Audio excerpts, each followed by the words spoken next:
This is my dad, Maurice Daniels. He is the grandson of Paul Daniels, whose journey of courage I want to tell you about. Paul Daniels was my great-grandfather. I wasn't really aware of the courage shown by this man during his life. So I'm going to have my dad tell you a little bit about him, what he knows. So first of all, I did research and found out that Paul immigrated to the United States from either Russia or Germany in the year 1887. We're not really sure because the documentation is a little bit confusing in the research. But he was 22 years old when he came over from the area commonly referred to as Prussia. Things were changing over there in Eastern Europe at that time. Jobs were changing. He was a coal miner over there, but was unable to really probably find steady work for his future. Things were changing in the areas of mining and agriculture, so at age 22 he came over to the United States, and we found something interesting about his last name, which I've been told as I've been growing up for years. And Dad, would you like to talk about what you thought the name Daniels actually used to be, according to what your dad told you? Oh, there was so many different names. There must have been a half a dozen different names.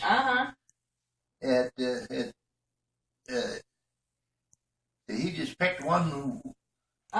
What he thought it should be. And we were kind of told that it was a Polish name, right? Right. What was the Polish name? Right. So that was the reason that the ski would have been on the end. Right, like Danielski. Right. And other names we found in the documentation were Dumel, Domel, Domin, Dunnel. There were a lot of different variations, but apparently Daniels was a popular name in the 19th century, so they kind of settled on Daniels.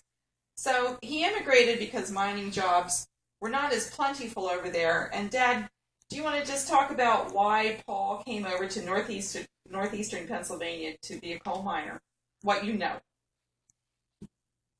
Well, because there were more jobs here at that time because of the anthracite, hard coal, coal being mined.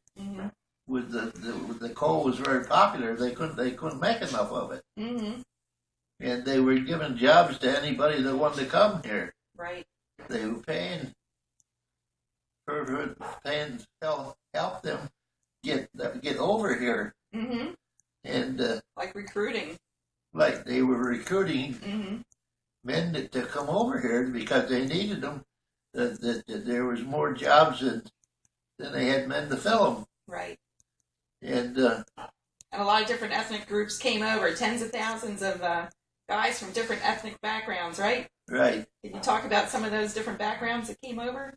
Well, there's Slovaks and Russians and Germans and Polish and anybody who wanted to work. Right. And they made a lot of those little towns settle in northeastern Pennsylvania.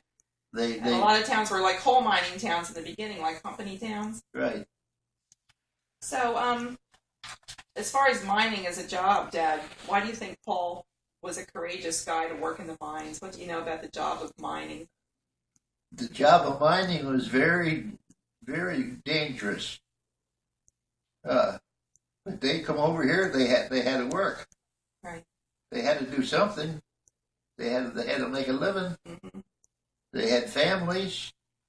It was dangerous to go down in there. They went down in there in the morning. That maybe that's the last time they ever saw daylight.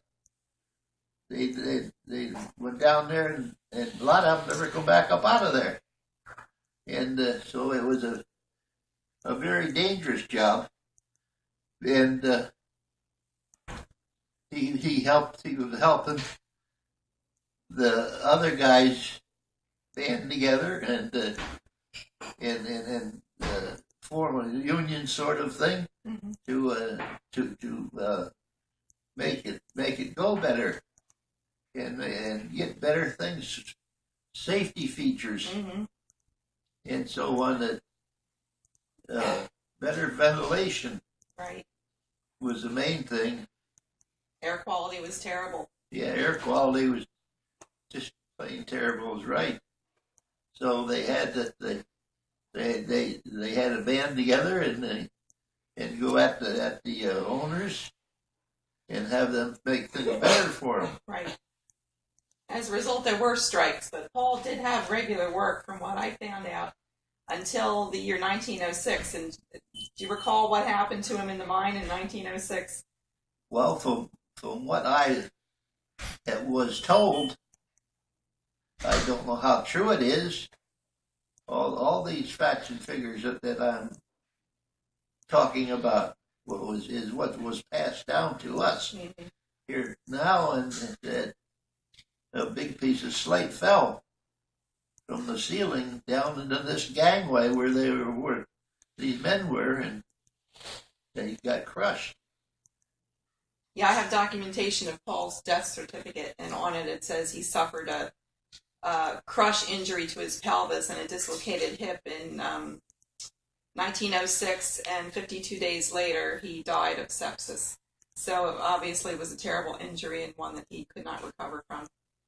So Paul was married, just to fill in the gap, he was married to Anna Mary Balliot, who is another one of my descendants, and they had a son named Felix Paul Daniels, who is my father's father, was my grandfather.